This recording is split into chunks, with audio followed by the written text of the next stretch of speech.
São 5 filmes que eu acho que representam muito bem o espírito dos últimos 10 anos, de 2010 até 2019.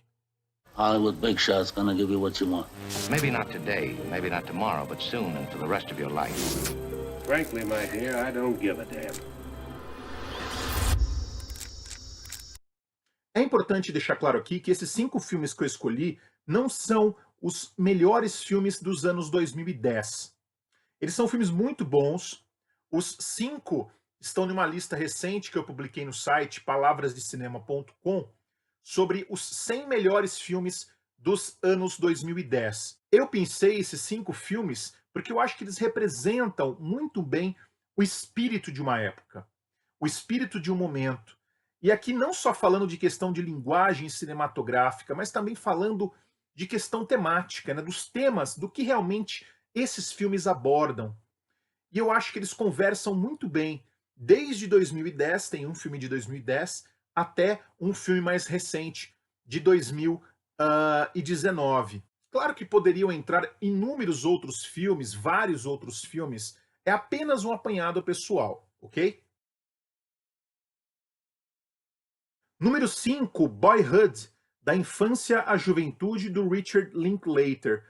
Esse é um filme que eu adoro, e eu escolhi esse filme como um filme muito representativo desses últimos 10 anos, porque eu acho que foi um projeto único. Único, inclusive, talvez na história do cinema. Eu sei que alguém vai lembrar ali do passado, que existiram projetos, né, documentários, os documentários Up, por exemplo, que tratam, né, que acompanharam a vida, o crescimento, o envelhecimento de diferentes pessoas.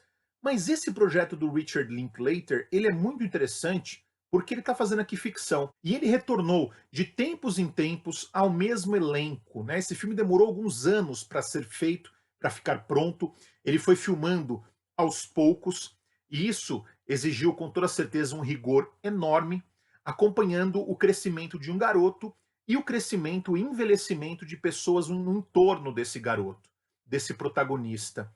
O filme tem ali atores comuns, né, na filmografia do Richard Linklater, como o Ethan Hawke, que está na trilogia do Antes, né?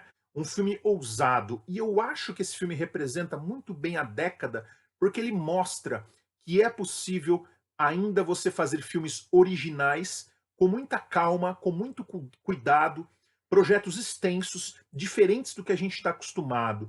Filmes que exigem muito de um elenco, porque você a cada, né, ano tem que voltar para um mesmo personagem, tem que se recolocar em um personagem, toda uma equipe técnica. Então esse filme, ele é uma vitória, sem dúvida, de um cineasta, mas ele é também, sem dúvida nenhuma, uma vitória da perseverança, né? Você contar uma história através dos anos com os mesmos atores e retornando a eles. E ao mesmo tempo você contar uma história tão universal.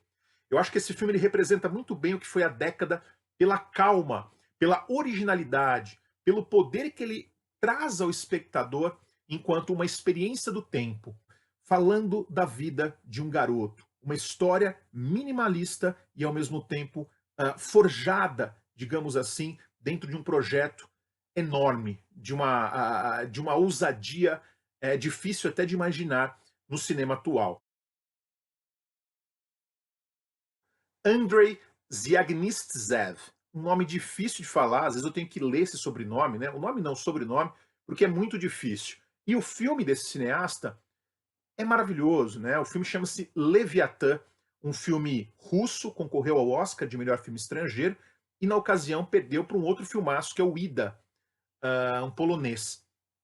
Eu escolhi esse filme porque eu acho que ele trata de um assunto e faz isso muito bem, com muita competência, que é a posição do homem no mundo atual. Sobretudo, aqui, claro, né, ele está tratando de um homem na Rússia atual, na Rússia do Vladimir Putin, naquela Rússia ainda com traços autoritários. É um filme sobre o peso do Estado, sobre um homem perseguido, encurralado pelo Estado. Portanto, está mais do que justificado aí o título Leviatã.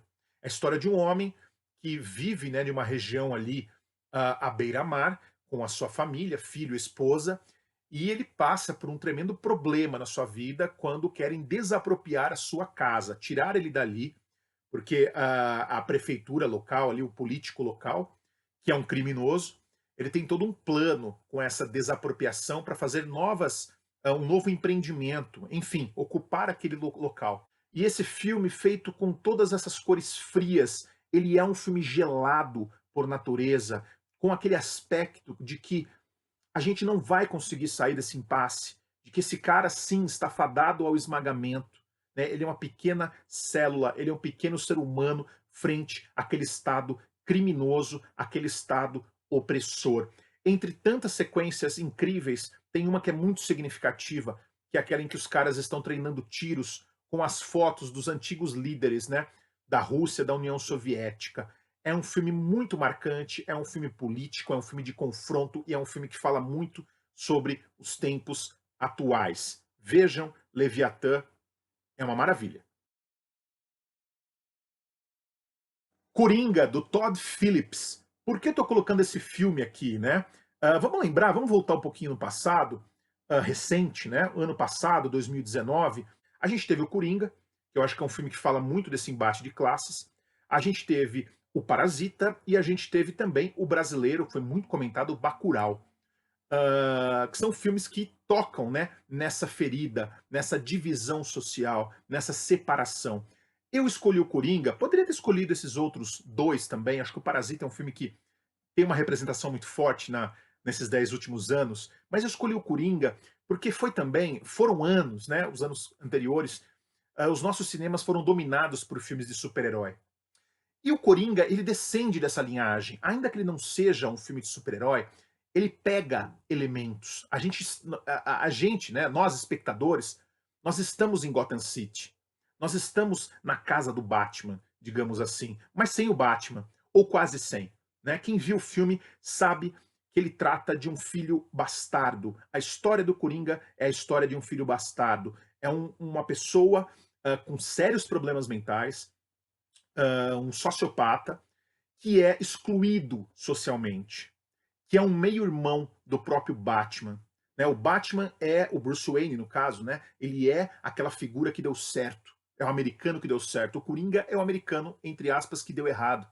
É o ressentido, o excluído social. Aquele que está muito pronto para tentar causar uma revolta, para votar, por exemplo, num ditador e para tentar dar uma solução a todo esse caos que se tornou a sua cidade, Gotham City.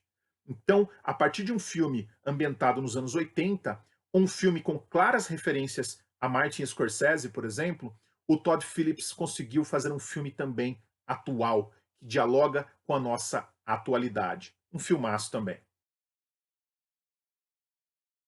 O Som ao Redor, do Kleber Mendonça Filho. E eu falei agora há pouco do Bacurau, que também é um grande filme e poderia estar nessa lista. O Kleber também fez o Aquários, que é um belo filme, e poderia também, por que não, né, estar nessa lista. Mas eu escolhi o Som ao Redor porque eu acho que ele é um filme significativo em vários pontos. Primeiro porque ele é o filme que vai colocar o Kleber no mapa.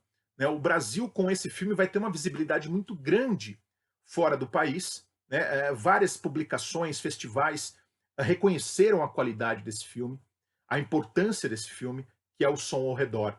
E como eu proponho aqui no título, né, digamos, desse capítulo, ele é um filme que revisita também problemas brasileiros. E faz a gente pensar, por exemplo, na questão da Casa Grande e Senzala. Faz a gente pensar novamente nas divisões sociais. Eu acabei de falar do Coringa, né, que é um filme que também promove esse debate, mas aqui a gente está em solo nacional. Um brasileiro que vê esse filme e que tem uma antena ligada nas questões sociais, rapidamente ele vai perceber que muita coisa não mudou quando a gente pensa no passado, quando a gente pensa nos excluídos e quando a gente pensa nos privilegiados. O Kleber Mendonça Filho, ele faz um filme que é todo ambientado num bairro de classe média alta, ou um bairro rico, digamos assim, onde algumas figuras da classe baixa, né, os mais pobres, vão trabalhar, né, onde ganham seu sustento. E ele vai traçando ali um painel dessas vidas, do encontro dessas pessoas e do mal-estar dentro dessa civilização. E essa resistência, né, desse sistema de castas, desse sistema da Casa Grande e Senzala, que ainda perdura com uma nova configuração, é verdade, mas certamente ainda perdura. Eu sei que muita gente vai ficar se questionando, vai dizer que não é assim um grande filme, mas eu acho que aqui esse filme ele ocupa a primeira posição não tanto pelo que ele oferece como cinema, ainda que eu ache um belo filme, um grande filme, e vou até arriscar dizer que talvez seja o melhor filme do David Fincher. Mas ele não está aqui nem tanto pelos méritos cinematográficos. Eu acho que ele está aqui novamente pelas questões que ele suscita e por apresentar uma realidade, né, apresentar jovens que se tornariam, talvez seja um pouco de exagero, mas são os jovens que se tornariam os donos do mundo, os donos dos sistemas de comunicação. Aqui especificamente falando de uma rede social, que é o Facebook. E a gente sabe o poder que o Facebook tem, inclusive influenciando resultados eleitorais. Mas eu não vou entrar aqui nessa questão. O filme A Rede Social ele conta a história do surgimento do Facebook. Como que um nerd chamado Mark Zuckerberg, dentro de uma universidade muito conhecida e respeitada, que é Harvard, construiu, com a ajuda de alguns amigos, ainda que ele tenha sido o cara à frente desse projeto, e a gente percebe isso durante o filme, ele teve ajuda, ele até acho que pescou, tirou ali algumas ideias, e depois ele foi processado por pessoas por ter feito isso, e ele construiu, né, o embrião, iniciando com uma rede social diferente, que chamava Face, acho que é Face Match, você escolhia meninas, né, um negócio extremamente machista que ele criou dentro lá de Harvard, com as pessoas de Harvard, e nasce o Facebook desse embrião, até se tornar esse gigante da comunicação que a gente conhece muito bem. A Rede Social ele é um filme que capta esse momento, esse espírito de transformação, essa virada do jogo. Né? É curioso e não menos irônico que o Facebook ele foi gestado dentro de uma universidade tradicional, dentro daqueles grandes espaços tradicionais, aquela coisa catedrática, respeitosa, envelhecida, dentro de um clima frio, de neve, ao mesmo tempo com aqueles interiores não muito iluminados, mas que projetam no espectador uma ideia de conforto. Na verdade, quando o Mark Zuckerberg encontra o criador daquela rede Napster, que é interpretado pelo Justin Timberlake, ele diz para o Mark Zuckerberg que aquele não é o lugar dele. O lugar dele é na Flórida. E quando o filme migra, né, para a Flórida, a gente percebe que sim, que aquele é o lugar do Mark Zuckerberg. E que aqueles nerds que estão criando um novo clube, né, digamos assim, que se pretende mais democrático, eles são os donos da bola, os novos donos do mundo.